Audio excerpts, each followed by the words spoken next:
محمد صلی اللہ تعالی علیہ وسلم وعلى العالمین جميعا وأقامه يوم القيامة للمذنبين المتلبسين الخطائين الهالكين الشفيعا فصلى الله تعالى وسلم وبارك عليه وعلى كل من هو محبوب ومرضي لديه صلاة تبقى وتدوم بدوام الملك الحي القيوم ونشهد أن لا إله إلا الله ونشهد أن محمدا عبده ورسوله أما بعد فأعوذ بالله من الشيطان الرجيم بسم الله الرحمن الرحيم ثم أورثنا الكتاب الذين اصطفينا منهم من عبادنا ومنهم سابق بالخيرات بإذن الله ذلك هو الفضل الكبير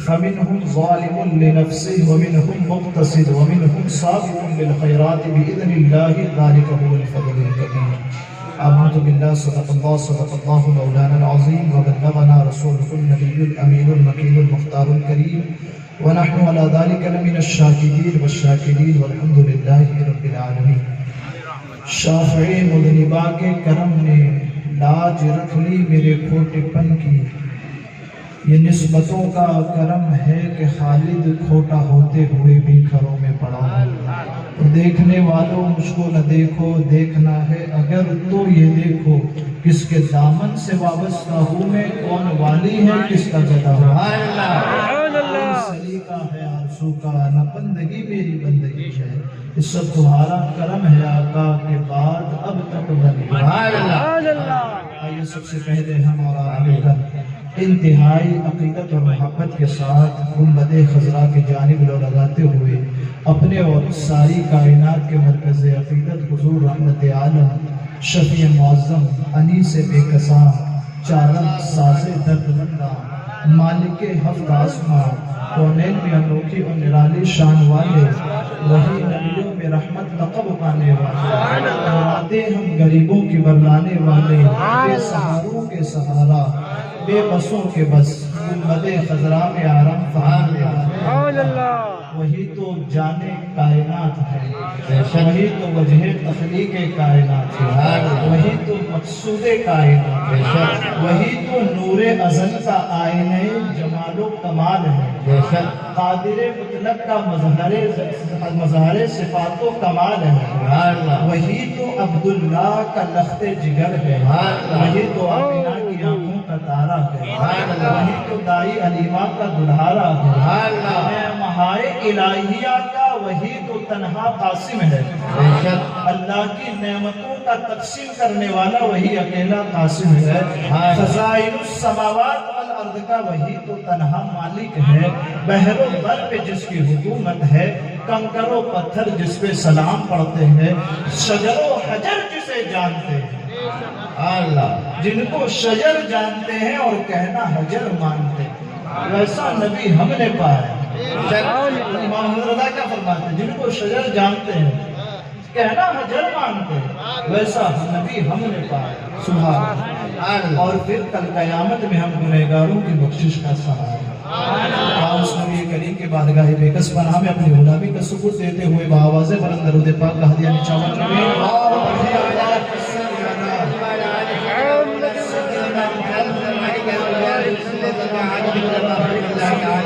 صلاة و سلام علیک یا رسول اللہ یا حبیب اللہ صلی اللہ تعالی علیہ وسلم مولایا صلی وسلم دائما ابدا علی حبیبک خیر الخلق کلہم محمد سید الکونین والثقلین والفریقین من عرب ومن عجم ثم الرضا عن ابی بکر وعن عمر وعن علی وعن عثمان ذی الکرم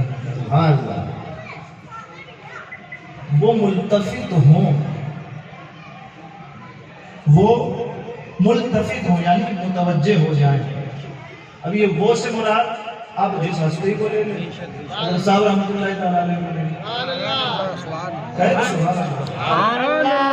ہم صرف بول رہے ہیں آپ کے سامنے لیکن ہمیں بلوار تو آپ ہی نہ رہے پھر کہیں نا وہ ملتفت ہوں وہ ملتفت ہوں آپ سمجھ نہیں رہے نا محبوب ایک طرف متوجہ ہو جائے تو پھر کائنات کا کیا لینا جیسا کہ کہا نا ابھی مولانا نذیر صاحب نے کیا کہا کہ وہ درود پڑھتا تھا نا تو پھر خواب میں حضور آ گئے. لیکن جب خواب میں حضور آ جائے تو پھر دنیا کا کیا لینا.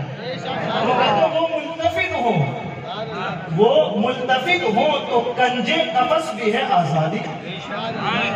کنجے قفس کس کو کہتے ہیں؟ ایک پنجرا ہو جس میں آدمی کو قید کر دیا جائے. تو جب آدمی قید ہو جائے تو پھر کیا اسے آزاد کہا جا سکتا ہے؟ جب وہ قید ہو گیا تو کیا اسے آزاد کہا جا سکتا ہے؟ میں نے کہا ہاں، اس قیدی کو آزاد کہا جا سکتا ہے. کس قیدی کو آزاد کہا جاتا ہے؟ وہ ملتفت تو اس کا محبوب اس کی طرف توجہ کرتا ہے، اس کا محبوب اس کی طرف توجہ کرتا ہے اور اسے قید میں ڈال دیا گیا وہ، تب بھی پھر وہ آزاد ہے. اور اگر وہ ملتفت نہ ہو تو چمن سہل بھی ہے مقام مجبوری. یعنی کہ باغ میں ہوں، ٹہل رہے ہوں، خوشیاں اور فرحت حاصل کرنے گئے ہو، لیکن محبوب متوجہ نہ ہو تو پھر وہ جنابی مجبوری معلوم ہوتی ہے. لیکن قید میں ہو اور محبوب دیکھ رہا ہوں تو پھر وہ قید کی زندگی حیات جاویدانی نہیں. اور اس کے بعد کہتے ہیں جو دیکھتے تھے، جو کہیں سبحان اللہ، جو دیکھتے تھے زنجیر زلف کا عالم. صحابہ کرام کے بارے میں کہتے ہیں جو دیکھتے تھے زنجیر زلف کا عالم، اسیر ہونے کی آزاد آرزو کرتے تھے. سمجھے تھے نہیں سمجھے؟ آپ نہیں سمجھے. ابو لہب ہے گھر والا ہے نا، لیکن وہ جو زنجیر زلف کا عالم نہیں دیکھا، والضحا واللیل اذا سجا کا اسیر نہیں ہوا. لیکن سہیب روم سے آئے، بلال حبشہ سے آ گئے نا، تو جب ان کی زنجیر زلف کا عالم دیکھا، تھے تو آزاد لیکن اب کہتے ہیں غلام بنا دو اپنا. تھے آزاد لیکن اسیر، وہ آزاد غلام. لیکن کیا فرماتے ہیں؟ وہ ملتفت ہوں تو کنجے قفس بھی ہے آزادی، وہ ملتفت نہ ہو تو چمن سہل بھی ہے مقام مجبوری. اور جو دیکھتے تھے زنجیر زلف کا عالم، اسیر آزاد غلام ہونے کی تمنا کرتے تھے. آزاد ہے آزاد، لیکن جب انہیں دیکھتے تھے تو پھر غلام بن جانے کی تمنا کیا کرتے تھے. تو پھر جنہوں نے دیکھا سلسلے نقشبندیہ کو اور پھر ان کی زلفیں جو زنجیر ہے نا، ان سے جڑ گئے نا، پھر کیا آزاد جو ہے نا، آزاد کھلے کیا ہے؟ کھلے مطلب آزاد جس کو کسی طرح کا روک ٹوک نہ ہو، بالکل آزاد ہو جائے. لیکن جب وہ دیکھتا ہے ان کی زنجیروں کا عالم دیکھتا ہے تو ہے آزاد. لیکن جب وہ عالم دیکھتا ہے کہ یہاں ہے کیا، یہاں ملتا کیا ہے، یہ لوگ کرتے کیا ہے، تو ہوتے تو آزاد ہے لیکن غلام بننے کی آرزو کیا کرتے ہیں. بس قبول فرما لے ہمیں، قبول فرما لے ہمیں. دھکے دے کر بھی صرف بولے نا اے سبحان اللہ. خواجہ امکنگی کی بارگاہ میں چلتے ہیں، سلسلے نقشبندیہ کا تاجدار نہیں کیا ہے؟ تاجدار پڑھیں، شجرہ آپ جو پڑھتے ہیں اس کو کبھی غور سے سنیں. خواجہ امکنگی کا نام کیوں اس میں آتا ہے؟ خواجہ امکنگی رحمۃ اللہ تعالیٰ نے سے پوچھا گیا کہ آپ کے سلسلے کا شیخ ہے نا، جب کسی غلام کو، کسی فقیر کو، آپ کے سلسلے کا فقیر جب کسی بندے کو اپنے سلسلے میں بیعت کراتا ہے اور جب توجہ کا عالم ہوتا ہے، جب وہ اسے روحانیت کے مقام و منصب میں فائز کرنے کے بارے میں تیار ہوتا ہے، وہ اس وقت کیا ہوتا ہے؟ وہ ایک کیسا حال ہوتا ہے جب اسے اپنی غلامی میں قبول کرتا ہے.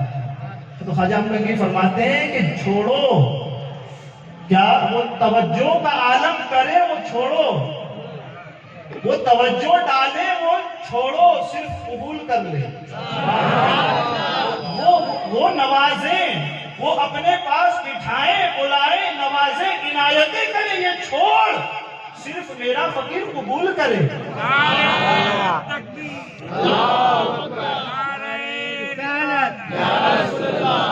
فرماتے میرا فقیر صرف قبول کرے. خواجہ امکنگی کہتے ہیں اسے زمین والوں کی مجلس سے اٹھا کر اللہ رب العزت کی مجلس میں اسے بٹھا دیا، آسمان والوں کی مجلس میں بٹھا دیتا ہے. کیا صرف میرا فقیر قبول کر لے. تو یہ ہے اثر کیا؟ ہوتے تو آزاد ہے، لیکن جب یہ ماحول دیکھتے ہیں نا تو پھر آزاد بھی غلام بننے کی تمنا ہے. غلام بھی آزاد ہوتے آزاد ہے لیکن پھر غلام ہو جانے کی خواہشیں کرتے ہیں. اب جس ہستی کے ذکر کے لیے ہم اور آپ جمع ہوئے ہیں، سبحان اللہ سبحان اللہ سبحان اللہ. ہمیں تو نہیں ذکر کرنے والے، خدا کا کلام ذکر کرتا ہے، خدا کا کلام ذکر کرتا ہے، خدا کا کلام ذکر کرتا ہے. مولا ذکر تو یہ کلام کس کا ہے؟ یہ کلام کس کا ہے؟ میرا انداز ان مقررین کی طرح نہیں. ہم آپ سے چند باتیں کریں گے لیکن ایسی کریں گے جو آپ تک پہنچے. ٹھیک ہے، تو ہماری طرف متوجہ نہیں، چند لمحوں کے لیے ہمیں برداشت کریں. تو کیا کہہ سکتے ہیں چند لمحوں. اصل خطاب دیکھیے کتنا مفتی صاحب کا آپ کو سننا ہے، مفتی عبدالرحمن صاحب کا آپ کو خطاب سننا ہے. ہم تو وہ لسی سے پہلے ہلاتے ہیں نا، گلاس کو کیا کیا جاتا ہے؟ پہلے ہلایا جاتا ہے، پھر اس کے بعد لسی بنائی جاتی ہے. تو ہم تو صرف ہلا رہے ہیں. اصل خطاب تو قبلہ مفتی صاحب کا سننا ہے نا، جن کا نام بھی حضور حضرت صاحب رحمۃ اللہ تعالیٰ علیہ کے نام نہیں ہے. باتیں نہیں ہوتی ہیں. پھر باتیں اقبال سے پوچھا تھا کبھی کسی نے، اب بات پلٹ جا رہی ہے، اپنے آپ کو روک رہا ہوں لیکن روک نہیں پاتا. کیوں؟ اقبال سے پوچھا، اقبال چلیے تو علامہ اقبال اچھا کیا کرنے چلیے؟ فیصلہ کرنا ہے. اچھا کس چیز کا مناظرہ ہو رہا ہے؟ کس چیز کا مناظرہ؟ حضور غیب جانتے ہیں کہ نہیں جانتے؟ اس بارے میں مناظرہ ہو رہا ہے. اللہ اللہ. اقبال کو بلانے لیے تو اقبال کہتے ہیں مجھ سے مناظرے کا فیصلہ کروائے گا، وہ بھی اس بات کا کہ حضور کو علم غیب ہے کہ نہیں. اقبال اپنا قلم اٹھا دے کہتے ذرہ عشق نبی از حق قلم، ذرہ عشق نبی از حق قلم، سوز صدیق و علی از حق قلم. تڑپنے پھڑکنے کی توفیق دے، سوز صدیق و علی دے. ذرہ عشق نبی. ارے نہیں مانتا حضور کو علم غیب ہے کہ نہیں؟ نہیں مانتا مت مان. نہیں مانتا نا، لیکن کیا مانگ؟ نہیں مانتا مت مان، لیکن کیا مانگ؟ ذرہ عشق نبی، رب سے حضور سے صلی اللہ علیہ وسلم سے عشق ہو جائے، اس کی توفیق مانگ. اور یہ توفیق آئے گی کیسے؟ علی و صدیق کو دیکھ تو وہ توفیق آ جائے گی. جنہی کے سلسلے سے آپ وابستہ ہے، پھر سوز صدیق کو علی کو خود ہی موجود ہے. پھر علی مولا کائنات کا بھی رستہ تو ابو بکر صدیق سے پہنچتا ہے وہاں جاتا ہے. تو سوز صدیق کو علی عظمت کرنا. تو سمجھے ذکر صرف ہم تو نہیں کر رہے ہیں، ذکر صرف ہم تو نہیں کر رہے، پوری کائنات کر رہی ہے، پوری کائنات کر رہی ہے. خدا کا کلام کر رہا ہے. ہم کہتے ہیں مولا کلام تیرا تو ذکر بھی تیرا ہونا چاہیے. سمجھ رہے نا میرا یہ اعتراض؟ ٹپنی جس کو کہتے ہیں، کلام خدا کا تو ذکر بھی خدا کا ہونا چاہیے. پھر باتیں مولا تیری ہونی چاہیے. پھر تیرے محبوب کے صحابہ کی کیسے ہو رہی ہے؟ ذکر تیرا، کلام تیرا، اتارنے والا، نازل کرنے والا تو پھر اس میں باتیں بھی تیری ہونی چاہیے. تیری تو ہے نہیں اس میں باتیں، ہے تیری باتیں؟ تیری تو صرف باتیں نہیں ہے نا. اٹھانا الحمدللہ الذی انزل علی عبدی. سورہ کہف کیا ہے؟ اصحاب کہف کیا ہے؟ اولیاء کاملین کا تذکرہ ہے، انبیاء کا تذکرہ ہے. وہ انبیاء کا بھی نہیں ہے، اولیاء کا تذکرہ ہے. بولا ان کا تذکرہ کیوں گئے؟ پھر اس لیے گئے کہ جو ہمارے غلاموں پر جان دیتے ہیں، ان کا تذکرہ بھی ہمارے قرآن میں بیان فرما دیتے ہیں. صرف ہم نہیں ذکر کرتے، خود رب کائنات اپنے قرآن میں ان کا تذکرہ فرماتا ہے. یہ ایسی ہستی ہیں ٹھیک ہے جن کا ذکر کرنے ہم جمع ہوئے ہیں. خود اللہ کا کلام ان کے بارے میں ذکر فرماتا ہے. اور جو باتیں خاص طور پر ابو بکر صدیق رضی اللہ تعالیٰ عنہ کے حوالے سے قرآن میں بیان ہے، کس میں؟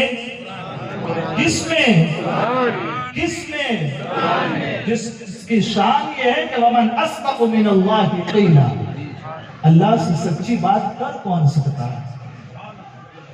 اللہ سے زیادہ سچی بات کر سکتا ہے کوئی؟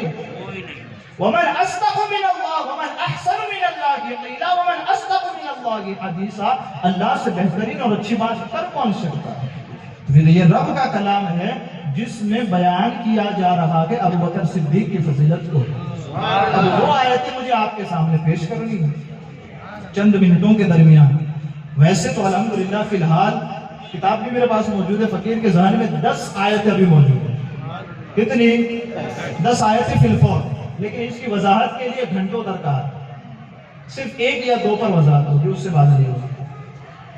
تو آپ ہیں اصل صحابی حضرت ابو بکر صدیق رضی اللہ تعالیٰ عنہ.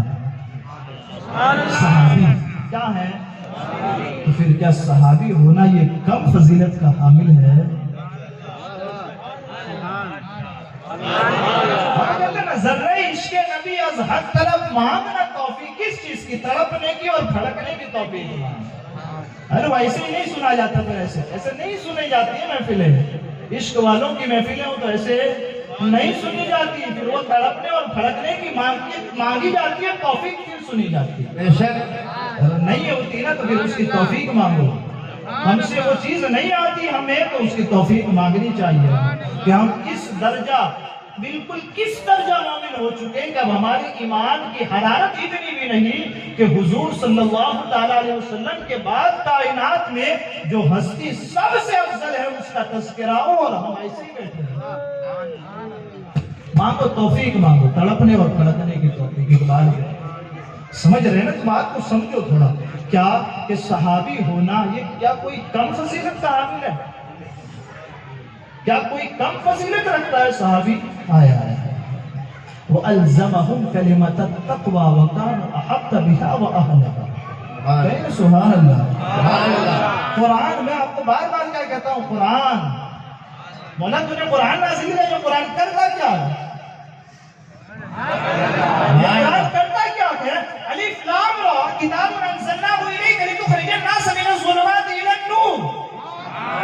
مولا یہ قرآن کرتا کیا ہے؟ یہ قرآن یہ کرتا ہے تمہارے دلوں میں کفر کی جو تاریکی ہے اسے دور کر کے ایمان کی روشنی عطا کر رہا ہے. وَنُنَزِّلُ مِنَ الْقُرْآنِ مَا هُوَ شِفَاءٌ وَرَحْمَةٌ لِلْمُؤْمِنِينَ. مولا اس قرآن میں کیا رکھا ہے؟ اس قرآن میں ہم نے شفا رکھی ہے، اس نے مومنوں کے لیے رحمت رکھی ہے.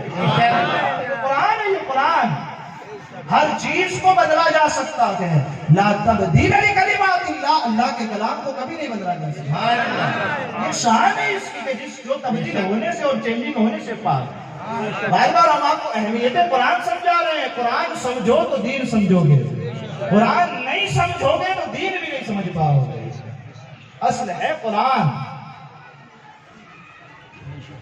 تو قرآن میں وَأَلْزَمَهُمْ كَلِمَةَ التَّقْوَى وَكَانُوا أَحَقَّ بِهَا وَأَهْلَهَا. لازم کر دیا ہم نے ان کے ساتھ تقوی کو. لازم کر دیا کس نے؟ رب نے. تقوی کو ہم بنتے ہیں متقی، ہم اختیار کرتے ہیں تقوی، ہم حاصل کرتے ہیں پرہیزگاری. لیکن محبوب کے صحابہ کی شان یہ ہے، اللہ فرماتا ہے ہم نے تقوی کو ان کے ساتھ لازم کر دیا. یہ نہیں پرہیزگار نہیں. وَأَلْزَمَهُمْ كَلِمَةَ التَّقْوَى وَكَانُوا أَحَقَّ بِهَا وَأَهْلَهَا. اور یہی تو حقدار تھے متقی کہے جانے کے، اس لیے ہم نے ان کے ساتھ تقوی کو لگا دیا، پرہیزگاری لگا دی ہم نے ان کے ساتھ، تمام صحابہ کے ساتھ. یہ فضیلت کس چیز کی بیان ہو رہی؟ صحابی. کس چیز کی؟ صحابی. ان الذين سبقت لهم منا الحسنى اولئك عنها مبعدون لا يسمعون حسيسها وهم في مشتهت انفسهم خالدون لا يحزنهم الفزع الاكبر وتتلقاهم الملائكه هذا يومكم الذي كنتم توعدون. سبحان اللہ. قرآن سبحان اللہ. اس سے اچھی بات کہیں نہیں ملے گی. وَمَنْ أَحْسَنُ قَوْلًا مِّمَّنْ دَعَا إِلَى اللَّهِ. اس سے اچھی بات کس چیز کی؟ جو اپنے رب کی طرف بلاتا ہوں. سب سے اچھی بات اپنے رب کی. قرآن رب کا ہے، جو یہ پڑھا جائے تو پھر مومن کا دل خوش ہونا چاہیے، چہرے پہ بشاشت آنی چاہیے، ایک نورانی کیفیت ہونی چاہیے. یہی تو ہے جو ہمارے دلوں میں نور پیدا کرتا ہے. قرآن بس قرآن. کیا ان الذین سبقت لهم منا الحسنى، جن سے ہم نے حسنہ کا وعدہ کیا ہے نا، جن سے ہم نے سبقت لهم منا الحسنى اولئک عنها مبعدون، وہ تو جہنم سے کوسوں دور رکھے جائیں، کوسوں دور رکھے جائیں، بھنک تک انہیں نہیں پہنچے. لا يحزنهم الفزع الاکبر، جب اور جو بڑا دن ہے نا اس کا جھٹکا بھی انہیں کچھ نہیں اثر کرے گا. وتتلقاهم الملائکہ، اور ملائکہ آگے بڑھ کر کے ان کا استقبال کریں گے. یہ سمجھے نا کس چیز کا؟ یہ صحابی کا مقام کہہ رہے ہیں. اور اس کے بعد وَاعْلَمُوا أَنَّ فِيكُمْ رَسُولَ اللَّهِ لَمْ يُطِيعُوكُمْ فِي كَثِيرٍ مِّنَ الْأَمْرِ لَعَنِتُّمْ وَلَٰكِنَّ اللَّهَ حَبَّبَ إِلَيْكُمُ الْإِيمَانَ وَكَرَّهَ إِلَيْكُمُ الْكُفْرَ وَالْفُسُوقَ وَالْعِصْيَانَ أُولَٰئِكَ هُمُ الرَّاشِدُونَ. تمام راشدین ہیں، صحابہ سارے کے سارے راشدین ہیں، رضی اللہ عنہم ورضوا عنہ، ذالک لمن خشی ربہ، ان کا رب ان سے راضی ہو گیا، وہ اپنے رب سے راضی ہو گیا. تمام صحابی، تمام صحابی جن سے ان کا رب راضی، جن سے ان کا رب راضی. صحابی کے بارے میں ہمارا اور آپ کا عقیدہ کیا ہونا چاہیے؟ عقیدہ ہمارا اور آپ کا قرآن کے مطابق یہ ہونا چاہیے وہ صحابی کسی بھی درجے کا ہو، کسی بھی کیٹیگری کا ہو، چاہے ادنا چاہے اعلیٰ، ہر ایک صحابی سے اللہ نے حسنہ کا وعدہ فرما دیا. سبيل الله ولله ميراث السماوات والارض لا يستوي منكم من انفق من قبل الفتح وقاتل اولئك اعظم درجة عند الله. وعد الله الحسنى. اللہ نے ہر ایک سے حسنہ کا وعدہ فرمایا. جنہوں نے والسابقون الاولون، جو پہلے آئے ان سے بھی، جو بعد میں آئے ان سے بھی، تو صحابیوں سے تو سب سے حسنہ کا وعدہ فرمایا. اور پھر اس کے بعد آئیے حضور صلی اللہ علیہ وسلم کیا فرماتے ہیں؟ لا تمس النار مسلما رآنی او رآ من رآنی. حدیثیں ہیں نا، دلوں کا کشور فتح کر لیتی ہے یہ آواز. حضرت طفیل عمرو بن الدوسی سے پوچھ کے جب حضور کے کلمات سنے نا پھر کیا ہوا؟ کہ سبحان اللہ کہیں نا. تو ایسے نہیں ہم آپ کو کہہ رہے نا بار بار کیا کہ ہم انہیں کی طرح آپ کو بیان نہیں کریں گے، ایک ایک بات اس طرح بیان کریں گے آپ کو سمجھ میں آنی چاہیے. حضرت طفیل عمرو الدوسی کیا مکہ میں آئے تھے نا تو کانوں کے اندر روئی ٹھونس کر کے آئے تھے. کان میں مکہ میں جب آئے تو کان میں روئی ڈال کے. کیوں؟ اس لیے کہ ایک محمد نام کا بندہ ہے جس کا کلام ایسا ہے جسے سنو تو آدمی جادو کی طرح اثر کرتا ہے اور آدمی اپنا ایمان کھو دیتا ہے. تو پھر اپنے جہاں سے چلے نا وہاں سے جب سنے نا اس بات تو پھر کانوں میں روئی ٹھونس لی. سفر سب ختم، مکہ کا سفر ختم ہو، ریٹرن ہونے لگے نا. اس وقت تھوڑی دیر کے لیے شاید انہوں نے روئی ہٹائی تھی. جب تھوڑی دیر کے لیے روئی ہٹائی نا تو حضور صلی اللہ تعالی علیہ وسلم قرآن مقدس کی تلاوت فرما رہے ہیں. جس قرآن کے بارے میں ہم آپ کو کہتے ہیں نا قرآن، اس قرآن کی تلاوت ہو رہی تھی نا. حضرت طفیل کے کانوں میں وہ آواز پڑی نا، وہ آواز پڑی نا تو آزاد تھے نا، آزاد تھے نا.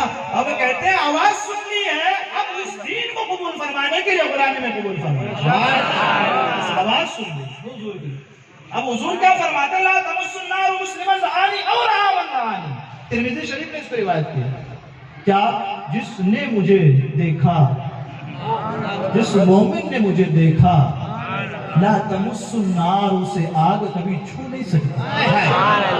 صرف اتنا معلوم، اس کے بعد مجھے، ہاں صرف مجھے دیکھا نہیں، جس نے میرے دیکھنے والے کو بھی دیکھا اللہ نے اس پر بھی جہنم کی آگ کو حرام فرمایا.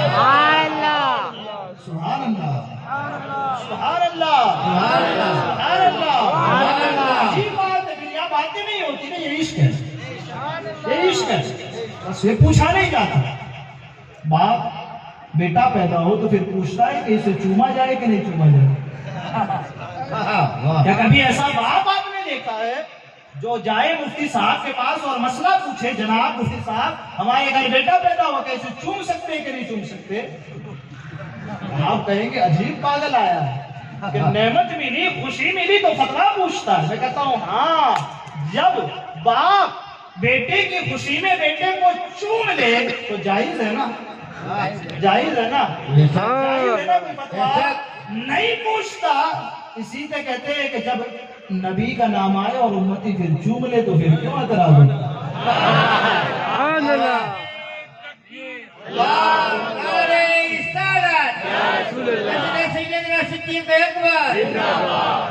اب سمجھ میں آتی ہے نا بات. پھر فتوے نہیں پوچھے جاتے، ارے یا باپ بیٹے کا مسئلہ ہے یا نبی اور امتی کا مسئلہ ہے، بات دین عشق کا مسئلہ ہے، پھر فتوے نہیں پوچھے جاتے۔ پھر صحابی اس کو کہتے ہیں جسے دیکھا اس کے دیکھنے والے کو اللہ نے جہنم کو حرام فرمایا۔ اور اس کے بعد ایک روایت مجھے عبداللہ بن مسعود کی یاد آتی ہے، بات اتنی بڑے کی ہو رہی ہے نا، تو پھر کہیں سبحان اللہ۔ ایک ذوق ہونا چاہیے، ایک جذبہ اور ایک مستی ہونی چاہیے، کہیں سبحان اللہ۔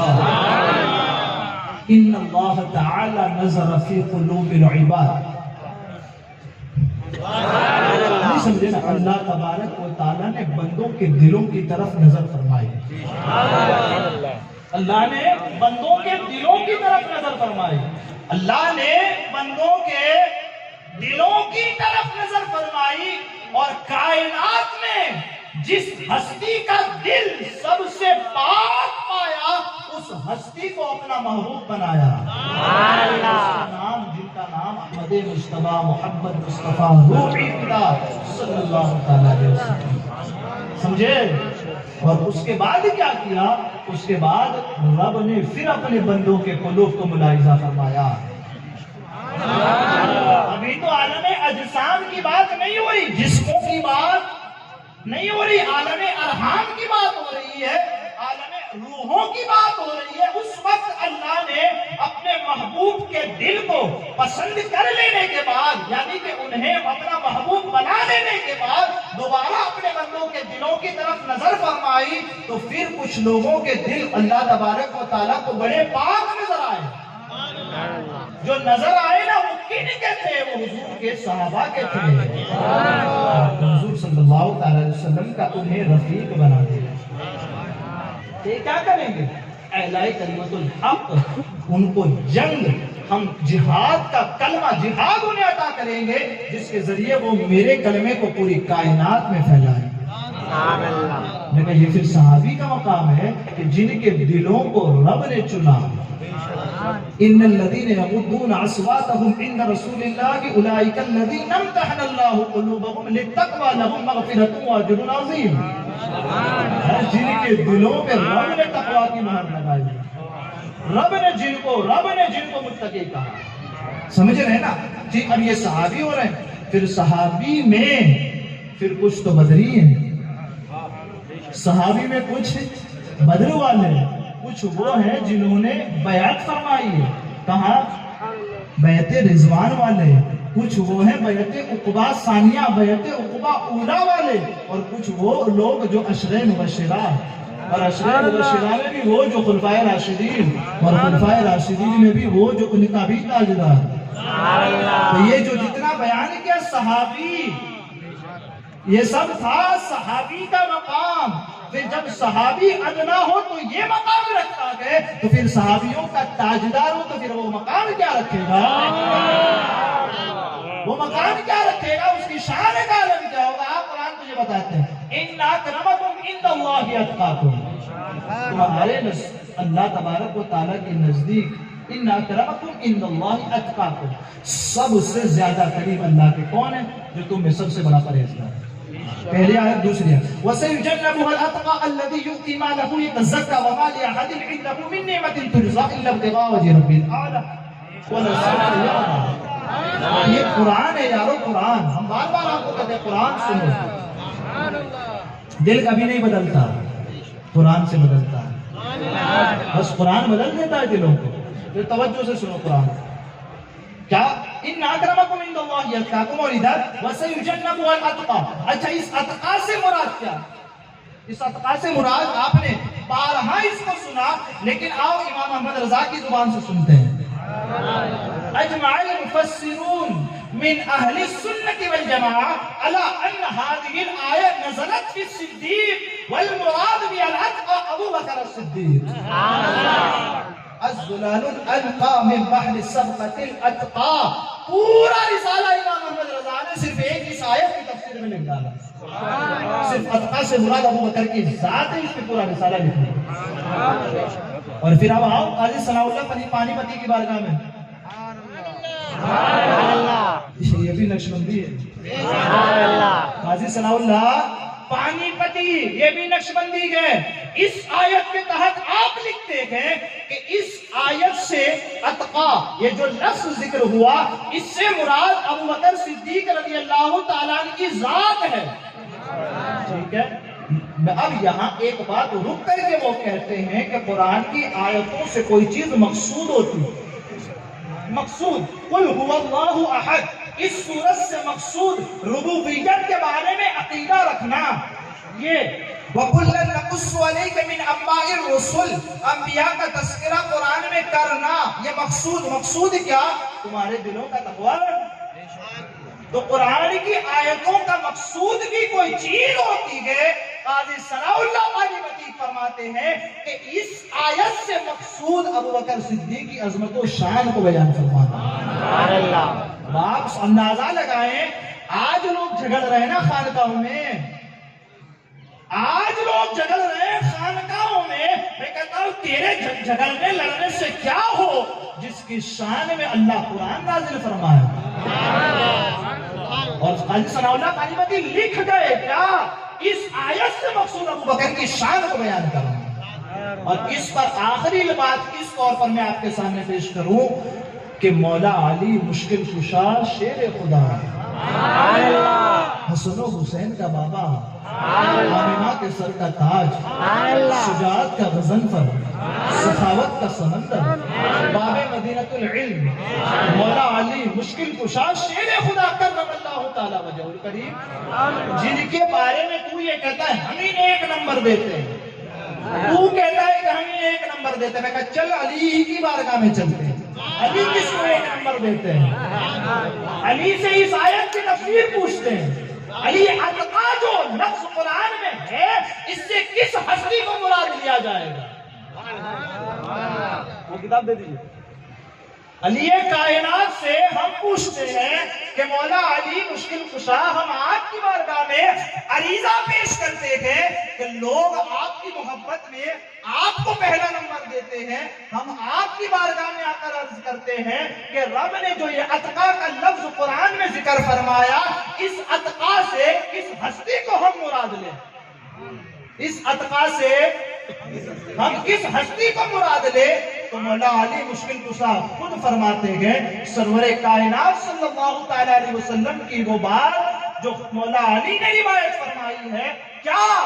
ما خلق اللہ مولودا فی الاسلام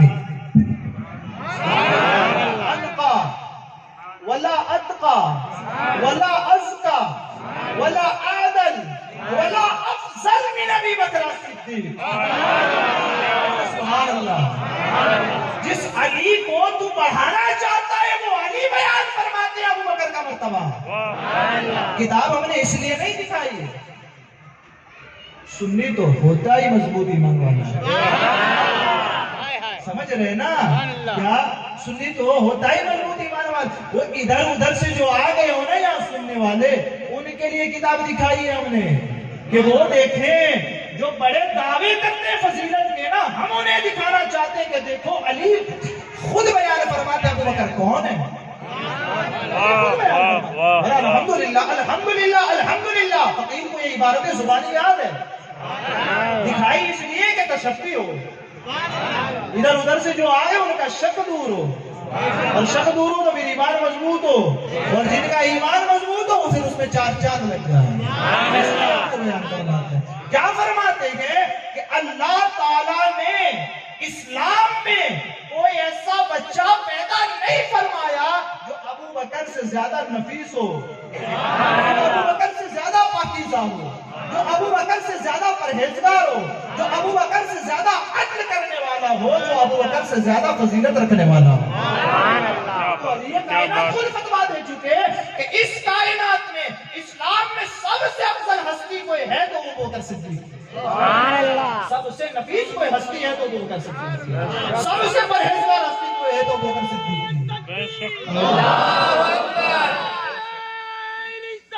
یا رسول اللہ سیدنا صدیق اکبر زندہ باد. سبحان اللہ. بس ایک جو آیت میں نے پڑھی نا اس پر تھوڑی سی روشنی ڈال دیں کہ ثم اورثنا الکتاب الذین اصطفینا من عبادنا فمنهم ظالم لنفسه ومنهم مقتصد ومنهم سابق بالخیرات باذن اللہ ذلک هو الفضل الکبیر. سبحان اللہ. یہ بھی یاد لکھی ہے لیکن الحمدللہ فقیر کو یاد ہے قرآن.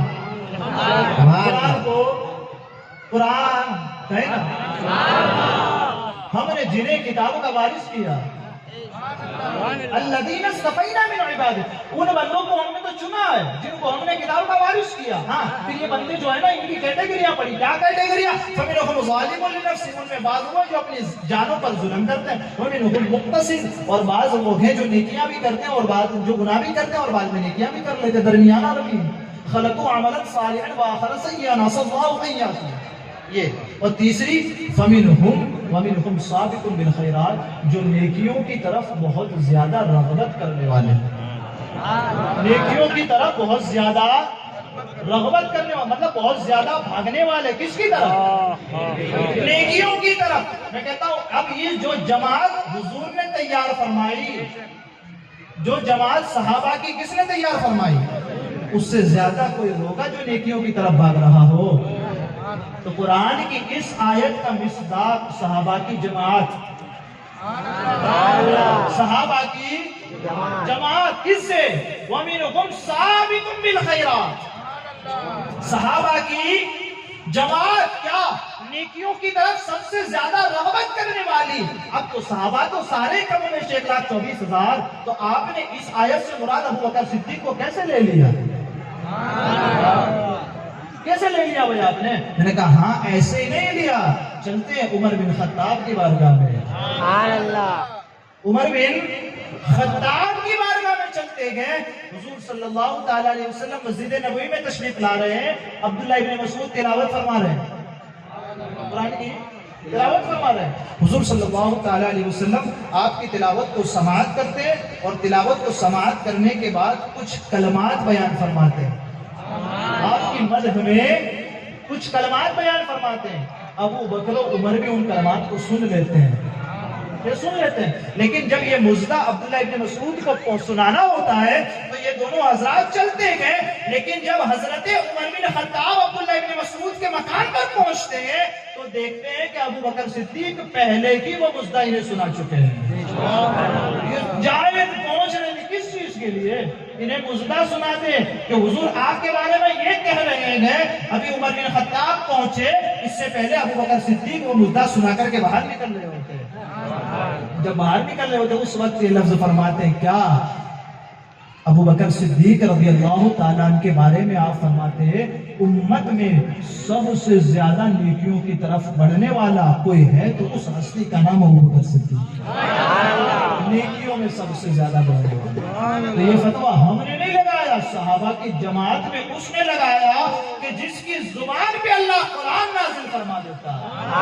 اس ابو بکر صدیق کی فضیلت کس نے بیان فرمائی؟ عمر بن خطاب نے بیان فرمائی ہے. صحابہ کا اجماع اس بات پر ہے. کس بات پر؟